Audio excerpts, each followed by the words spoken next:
आज हम दोबारा से शुरू करने जा रहे हैं अपनी क्लासेस, जिसका नाम है सामविका नर्सिंग क्लासेस। आज का हमारा टॉपिक है हाइपोग्लाइसीमिया।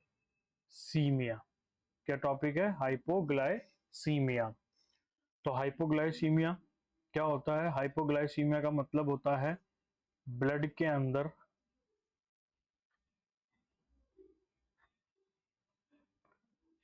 ग्लूकोज का लेवल कम हो जाना, ठीक है, और किसका लेवल बढ़ जाना? इंसुलिन का लेवल इंक्रीज हो जाना, ठीक है। तो इन दो कंडीशन के कारण क्या होता है, बॉडी के अंदर क्या कॉज हो जाता है? बॉडी के अंदर कॉज होता है हाइपोग्लाइसीमिया। अब इसको समझने के लिए अपन को एक ग्लैंड को समझना जरूरी है, जिसका नाम है पैनक्रियाज। क्या नाम है? पैनक्रियाज, ठीक है। पैनक्रियाज के अंदर जो पहली सेल आती है उसका नाम होता है बीटा सेल, ठीक है। दूसरी सेल आती है जिसका नाम होता है अल्फा सेल्स। तीसरी जो सेल आती है उसका नाम होता है डेल्टा सेल। क्या नाम होता है? नाम होता है डेल्टा सेल। बीटा सेल से रिलीज होता है इंसुलिन, अल्फा सेल से रिलीज होता है ग्लूकागॉन,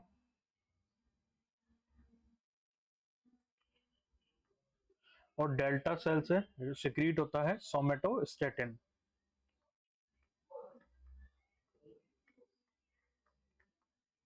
ठीक है। तो ये जो पैनक्रियाज होती है इसके अंदर तीन सेल मिलती है, बीटा सेल, अल्फा सेल और डेल्टा सेल। बीटा सेल से निकलता है इंसुलिन, अल्फा सेल से निकलता है ग्लूकागॉन और डेल्टा सेल से निकलता है सोमेटोस्टेटिन। सोमेटोस्टेटिन।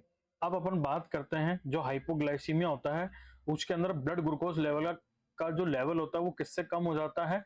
तो blood glucose level less than 70 mg पर डीएल। अगर ब्लड ग्लूकोज लेवल 70 mg पर डीएल से कम हो गया तो अपन उस कंडीशन को क्या बोलते हैं? उस कंडीशन को बोलते हैं हाइपोग्लाइसीमिया, ठीक है। तो जो ब्लड ग्लूकोज लेवल 70 mg पर डीएल से कम होता है ना, उसको अपन है ना और आगे जो फर्दर डिवाइडेशन करते हैं उसको अपन डिवाइड करते हैं रेंज ऑफ हाइपोग्लाइसीमिया के अंदर, जिसके अंदर क्या होता है,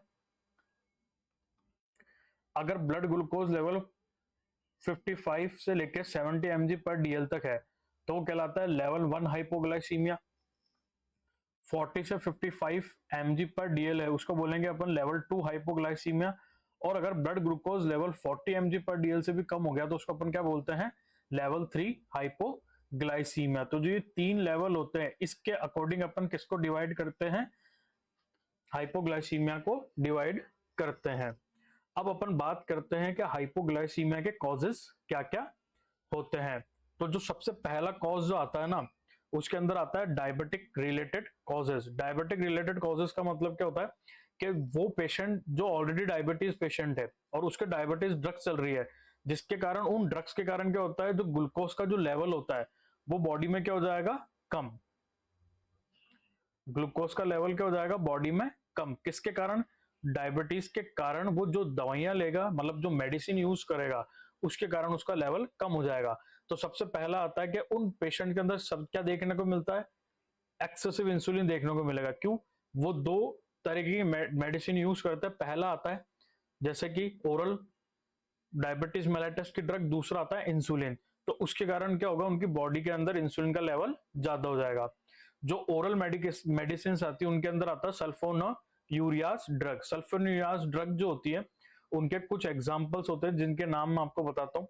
सबसे पहली जो ड्रग आती है इसके अंदर इसका नाम आता है ग्लीमिप्लामाइड।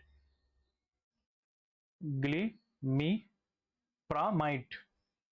ग्लीमिप्राइड, ठीक है, ग्लीमिप्राइड आती है। दूसरा आता है ग्लिपिजाइड,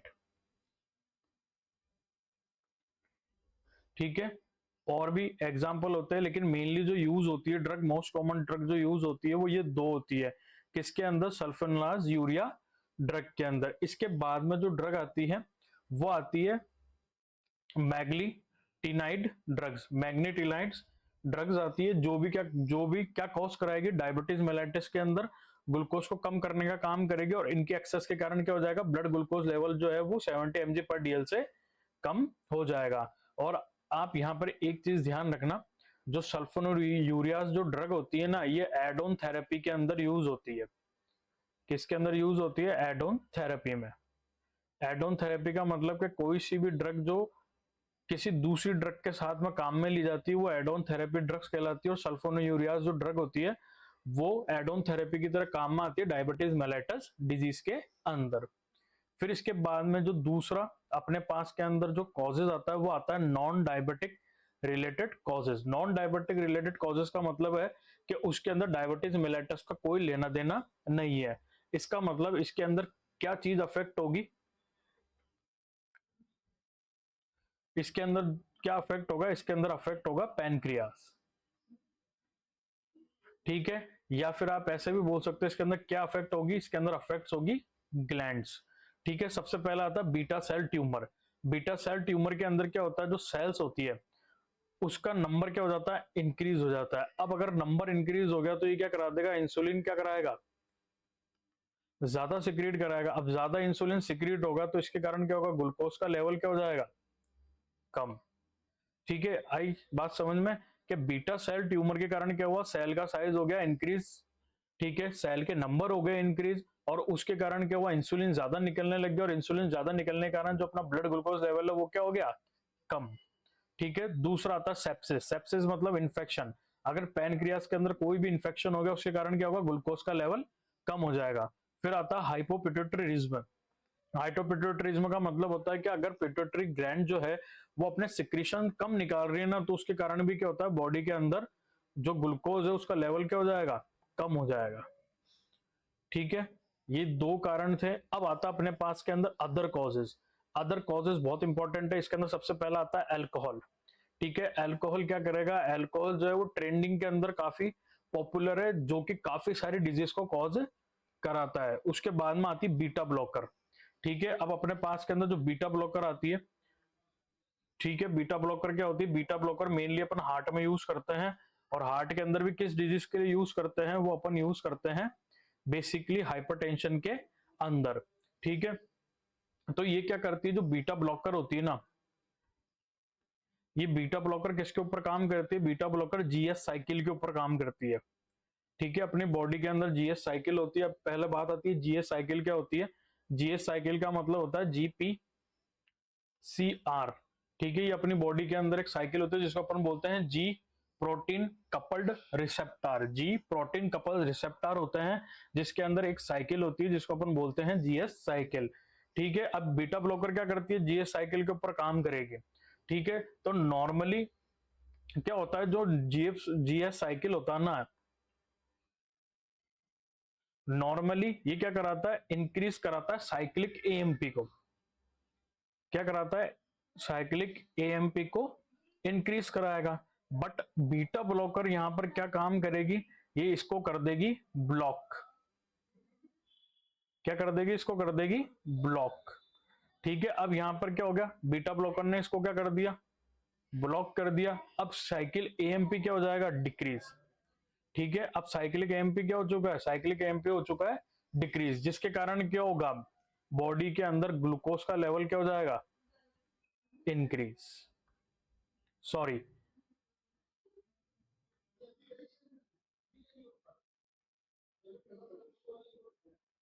इसके कारण क्या होगा, साइक्लिक एएमपी के ब्लॉक होने के कारण क्या होगा, ग्लूकोज का लेवल हो जाएगा कम। ग्लूकोज का जो लेवल है वो हो जाएगा कम, ठीक है। इसीलिए जो बीटा ब्लॉकर अपन हाइपरटेंशन में यूज करते हैं ना, वो अपन यूज करते हैं सेलेक्टिव बीटा ब्लॉकर। कौन सी यूज करते हैं, वो अपन यूज करते हैं सेलेक्टिव बीटा ब्लॉकर, ठीक है। ये आपको ध्यान रखना है एक कॉन्सेप्ट।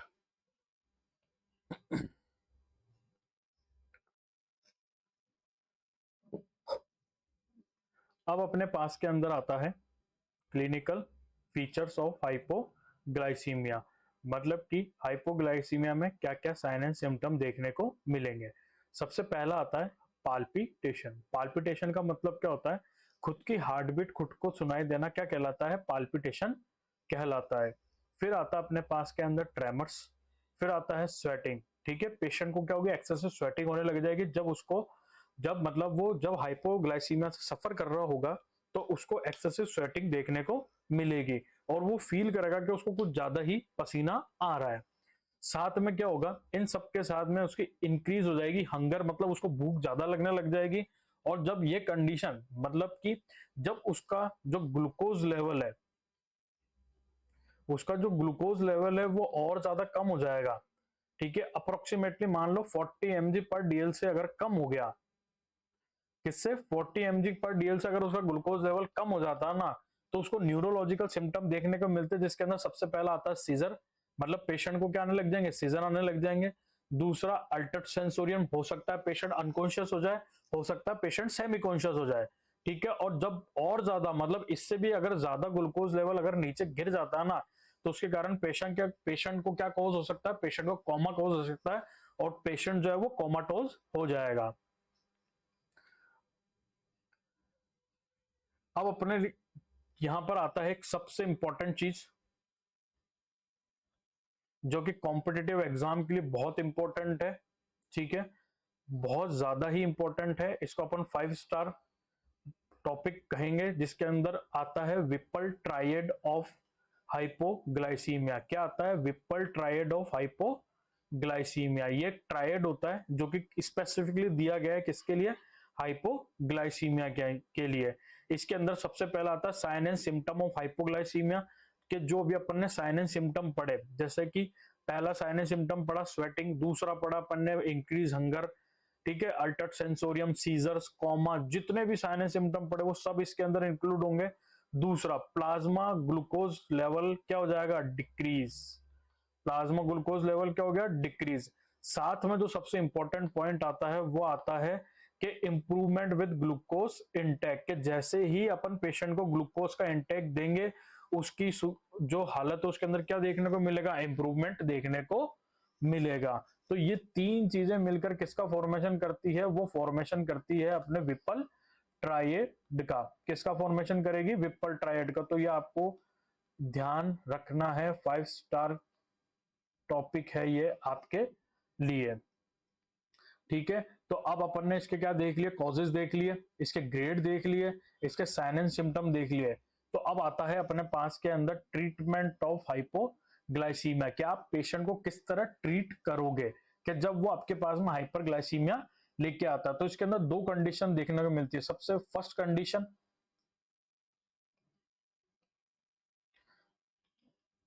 जिसके अंदर पेशेंट क्या है, कॉन्शियस है।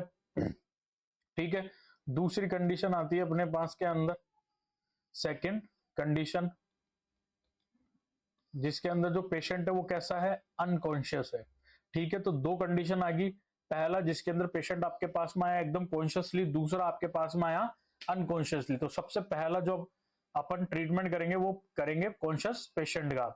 ठीक है, किसका ट्रीटमेंट करेंगे अपन, सबसे पहले ट्रीटमेंट करेंगे कॉन्शियस पेशेंट का। तो सबसे पहला आता है कि जैसे ही आपके पास में कॉन्शियस पेशेंट आया, ठीक है, तो इन सबको ट्रीट करने से पहले आपको सबसे पहले क्या करना है, सबसे पहले तो डायग्नोसिस करना पड़ेगा।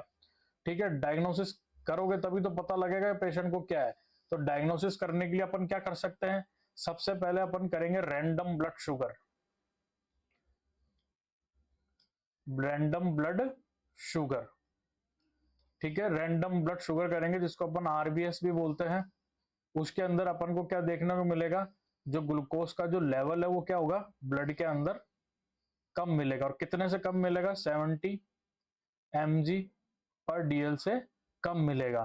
ठीक है, और ब्लड ग्लूकोज लेवल को नापने के लिए अपन जो इंस्ट्रूमेंट का यूज करते हैं उसको अपन क्या बोलते हैं, उसको अपन बोलते हैं ग्लूकोमीटर। क्या बोलते हैं, उसको अपन बोलते हैं ग्लूकोमीटर। ठीक है, क्या बोलेंगे उसको, अपन बोलेंगे ग्लूकोमीटर। ठीक है, आपने देख लिया पेशेंट जो है उसका ब्लड ग्लूकोज लेवल 70 mg पर डीएल से कम है। ठीक है, चेक करने के लिए किस इंस्ट्रूमेंट का यूज किया, ग्लूकोमीटर का यूज किया। ठीक है, अब आपके पास मैंने डिसाइड कर लिया कि पेशेंट कॉन्शियस है कि अनकॉन्शियस है। अब आप क्या स्टार्ट करोगे, यहाँ पर अपन स्टार्ट करेंगे सबसे पहले ट्रीटमेंट। ठीक है, क्या स्टार्ट करेंगे अपन, स्टार्ट करेंगे ट्रीटमेंट। तो सबसे पहला जो कॉन्शियस पेशेंट है ना, उसको आपको सबसे पहले तो give 15 mg 15 gram of glucose, मतलब आपको 15 ग्राम ग्लूकोज देना है उसको। ठीक है, 15 ग्राम ग्लूकोज देने के बाद में आपको वेट करना है कितना, 15 मिनट तक। ठीक है, 15 मिनट वेट करने के बाद में आपको वापस क्या चेक करना है, ब्लड ग्लूकोज चेक करना है। अगर अभी भी 70 mg पर डीएल से कम आ रहा है उसका ब्लड शुगर, तो आपको वापस क्या करना है, यही प्रोसेस वापस करनी है रिपीट। क्या करनी है, इसी प्रोसेस को वापस करना है रिपीट। और इस रूल को अपन बोलते हैं रूल ऑफ 15। क्या बोलते हैं इसको, अपन बोलते हैं रूल ऑफ 15। ठीक है, जो किसके लिए यूज होता है, कॉन्शियस पेशेंट के लिए यूज होता है। अब अपने पास के अंदर जो पेशेंट आया वो कैसा पेशेंट है, वो है अनकॉन्शियस पेशेंट। ठीक है, अनकॉन्शियस पेशेंट है ना। तो आपको जो सबसे पहला जो नर्सिंग इंटरवेंशन इसके अंदर करना है ना, आपको पेशेंट के सीधा का सीधा क्या एडमिनिस्टर कर देना है, सबसे पहले तो 1 mg IM ग्लूकागोन लगा देना है उसके। क्या लगा देना है, 1 mg ग्लूकागोन लगा देना है। दूसरा उसके 25% डेक्सट्रोज आईवी स्टार्ट कर देनी है। 25% डेक्सट्रोज आईवी सॉल्यूशन उसके क्या कर देना है, स्टार्ट कर देना है। ठीक है, क्यों, अपन क्या कर रहे हैं, आर्टिफिशियली उसका ग्लूकोज लेवल जो है उसको इंक्रीज कर रहे हैं। आई होप आपको मेरी ये वीडियो अच्छी लगी होगी, तो please subscribe my channel and like my video, और इस वीडियो को ज्यादा से ज्यादा शेयर करना। Thank you.